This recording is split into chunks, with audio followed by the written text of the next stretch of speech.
Hey guys, how we doing? So, been trying to record this video actually for the past 20 minutes, and there's a guy on the roof of this building drilling, and he's been there for about 5 months now, on and off, just arbitrarily drilling things. And you know when you're like trying to imagine all the ways that you could kill someone? So I was thinking maybe we could just push him off the roof. Maybe I could kill him with his own drill. I don't know. Anyway, some great questions today, ranging from what to do if you want variations, how to start a brand with very little capital, and what does it really mean to be a six-figure seller? How do you get there? So, we're starting off with a question from Kevin Bursnall. This is a great question. So Kevin says, I have a wooden home storage product that is manufactured in one size. If I added extra sizes, would it be best to create a separate ASIN or add the existing ASIN as a variant? Any thoughts on the best option? So this is a great question, man. And you know, there's two ways you could go about it, right? You could launch the products on separate listings, have them compete with each other and with all the other products in the niche, and have a little bit more dominance in the niche because you've got more products in the niche. The only problem with that is when you have several listings, you have to get each one of them ranked separately, right? Which can take a little bit more marketing spend, and it takes a little bit more effort. If I were you, I would put them all on the same listing, because then they'd share the ranking, they'd share a lot of the reviews as well, because people would see the reviews for all the sizes, and I mean, it's the same product, right? And you're doing less work. I think you'd get a better ROI if you did that. Also, if one of your products is selling well, with the variations you essentially just get to piggyback on the same listing, and you get all of the SEO juice and everything else that's happened from that. That's the way I would go about it, and yeah, that should make things really, really easy for you. Good question, Kevin, and hopefully that product sells as well as your current one. So we've got a question from Anne. Anne asks, how can I build a successful brand that people want to buy without it costing an arm and a leg? She says, I want to be reputable and I want to get customers, but I have a limited budget. How can I fulfill my request without it being costly? What are the steps required? So, great question, Anne. And when anyone's thinking about building a business, the last thing you want to do is just constantly throw money at it and not get any return, right? We want to take things gradually to make sure every step of the way you're making progress with the least resources used up possible, until you can get confidence that you're going to get a return on your investment. So you're asking the right questions and thinking about this in the right way. So there's a few things you want to do. First of all, you want to find a very, very hot niche that has all the elements you need for an opportunity on Amazon. So if you haven't done that already, then please look in the resources at the top of this group, so you can learn how to use my Smash It product radar to find products. By the way, if you're watching this video outside of the Facebook group, then click the link either below or above the video. Join the Facebook group and you can access all those resources too. So that's the first thing, Anne, right? Grab those resources, find a really hot niche. Then what we want to do is import a test batch. Okay, so think of a way that you can add value to this niche. Like, what are the customers complaining about in the reviews? How can we solve their problems? Then find a supplier who can give you maybe 50 units of a product, right? Starting small with less money. Ship those into Amazon, see if it sells for the price you want to sell it at. If it does, then launch gradually. Okay, so rather than going from a test batch of 50 to 1,000 units, go from a test batch of 50 to maybe 150 units. Important thing to do when you're launching is to make sure you do the calculations before you order the units, and make sure that you can at least theoretically make a profit after all of your expenses, right? So when you sell the product for say £15 and you're getting a quote for a larger order, will it be possible at some point to make profit after your FBA fees, after the cost of the product, after the customs, after packaging costs, etc, etc, etc? Will you be able to make a profit after all of those costs? If you can, after doing your test batch, then move on with the launch, and sooner or later you will get that product to at least £1,000 a month in profit, hopefully, and your business will be off. right? You can approach this gradually. You don't have to go all in and take a huge risk. Great question, Anne. So Julian asks, what does it really take to be a very successful Amazon 6-figure seller? Honest and brutal answer only, please, Ollie. So that's a big question, man. And I've been thinking about the answer, and I've been thinking about a few things. Number one, what I did to achieve it in my first year, and what a lot of my successful clients did to achieve it as well. And I think I can sum it up pretty quickly.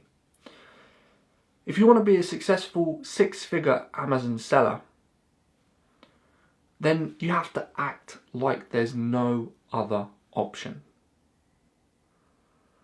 Because if you're thinking, maybe I can try this and see if it works, and, put one foot into it, but leave the rest of your body behind, then it's just not going to work out for you, right? It's too tough out there for you to be half-arsing this.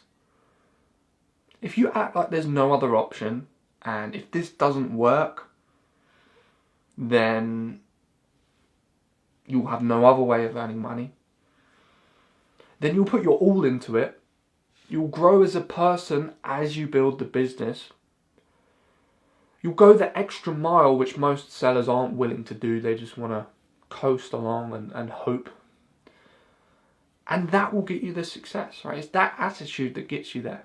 The reason I got there is because this business was my ticket to being able to travel to Europe and live somewhere else. And there was no other way I could do that. I couldn't have a job somewhere else. I wasn't willing to do that. I wasn't willing to have a job anyway. With all my other clients, the pain from being in their job is too much, right? So they're not willing to continue with that job. The pain from the job is so much, they want to get out of it, and they put all their energy into the business, and the business is the ticket out of that. If you're cozy in your job, and you're relatively happy, and you're thinking that Amazon is going to give you Lamborghinis and all this stuff, and it sounds like a nice dream, and so you kind of half-arse it and just expect it all to go your way, you're going to fail. I promise. So act like there's no other option, put everything into it, and then there's a chance you could be a 6-figure seller. Hope asks, how do you set product prices after you found a product that should sell in theory? So this is a great question, and pricing is something that requires a little bit of strategy to get right. So, it's funny, when we see prices in stores, we assume that they were set by some, board of people, and they decided this is the price for this thing, and everyone agrees in the world, yeah, that's the price for this thing, and that's the official price, and that's what we should be paying, and it's not a rip-off, etc., etc., etc. That's a load of rubbish, okay? Prices are completely made up. They're completely made up, right? So the seller of any product makes up the price. Then the customer comes along, and depending on whether they're willing to pay that price or not, that determines whether the seller changes the price, lowers it, or reduces it. Now, there's some funny psychology with pricing, right? Sometimes, I know a marketer who was trying to sell a product in the health niche, okay? It was a product that helps you improve your heart health and declog arteries, etc., etc., etc. They tried pricing this product at £15, okay, because they wanted to be the cheap alternative in the marketplace. Now, most products on the marketplace of similar quality, etc., etc., were £60. Because of that reason, this person's product never sold. Customers didn't trust the quality of the product because it was priced too cheaply. Imagine that. Exactly the same ingredients, better quality in some ways, better product. Customers didn't believe it because it was priced too cheaply, so it didn't sell. They had to raise the price from £15 to £60. Then the sales started flying out the door. What am I trying to say here?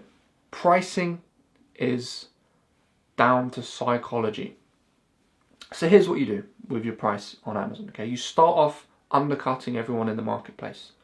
Why? Because you have no reviews, right? No one's heard of your brand, no one's heard of your product. So the chances of you making sales charging more than everyone else in the beginning is actually quite low. Okay, so cheap in the beginning. Then you'll get some sales, you get some momentum. You might get a couple of reviews as well. As you start to get sales, gradually increase the price of your product. Right? Now you can charge less, get more sales. Okay? As you increase your price, the volume of sales will decrease, right? Because less people will be willing to buy a product as it gets more expensive. Okay? But obviously, when you charge less, you make more sales, but you make less profit. When you charge more, you make less sales, but you make more profit. Okay? There's going to be a sweet spot in between the lower end of pricing and the higher end of pricing where you make lots of sales, but you also have great sales volume. And this will mean that you have more profit in a 7-day period. Okay? That sweet spot is where you want to price your product. So you need to test quite a few price points. It's not a static thing. It isn't decided by some magical council, right?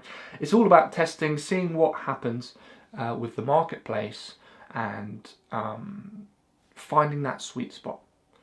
That's how you price, right? This is known in economics as price elasticity, right? There's a certain, like with a rubber band, you can pull it a certain amount, but then you pull it to a certain length and it snaps. Same with pricing, right? You can charge a certain amount, keep charging more, and then all of a sudden it'll get to a point nobody pays that price anymore because they determine that it's not worth that value. This is how you do it, right? This is how you find the perfect price. Great question. That's going to help a lot of people. Interesting, we've got 2 questions from people who live in Brazil and want to start Amazon businesses. And the first one's from Carolina, who asks, if I'm doing Amazon in Brazil, which suppliers should I look for and where? And we've got another question from Kelle, who says, does it apply for any country and can I start this business in Brazil? So first of all, you can sell on Amazon from any country on the planet as long as they're in the approved banking regions that Amazon allows. So that's pretty much every single country. If you're not in an approved banking region, you can actually get an international bank and still sell on Amazon. So the simple answer is yes, you could definitely do this from Brazil. So if you want to sell from Brazil, I would sell in the US marketplace because it's next door to you, right? Pretty much, right? Compared to the UK anyway. And of course, you want to import from China, right? Because that's where they do most of the cheap and easily accessible manufacturing. So go to Alibaba. You can search for suppliers there and find a freight forwarder who's based in Brazil. Okay, and they can organise the shipment of your products from China to Brazil, to the US, right, and into the US FBA warehouses. Okay, now you could get some samples sent to you in Brazil from the supplier. All right, so you can check the quality of the goods. Then you can get the products shipped into the US. You can also use a prep center. They're companies who put the products in boxes, quality check the products. They can put the products in packaging, bundle things for you, and then ship them into Amazon for you. Or some freight forwarders do this service for you as well. So it's a question of finding suppliers, finding freight forwarders, contacting several of each, right? Not just contacting the first one you see. Get 5 quotes at least. Remember, deal flow is key, and then go from there. Totally doable. You can do this stuff from anywhere. I've got clients in Europe. I've got clients in Africa, Australia, New Zealand. I've got clients in Canada. I mean, you pretty much name the country. I've helped people build Amazon businesses there. So don't let that discourage you. Great. All right. So if you watch this video anywhere outside of my Facebook group, then please look for the link. It should be in the description of this video or maybe above the video if you're watching it on my website. You can join the group. It's called Ollie's e-commerce Q&A group. And the point is, as you enter the group, you'll see a little box that allows you to ask a question. You have to fill in that box to be allowed in the group, just because I want real entrepreneurs in there, not people who just want to jump in and spam. So that's kind of my filtration system to check that you're real. And then once you've asked a question, I'll answer it for you in one of these videos. So you can get your questions answered. Also, there's a bunch of great people in there. So definitely check it out. Thanks so much for watching this video, and I'll catch you very soon.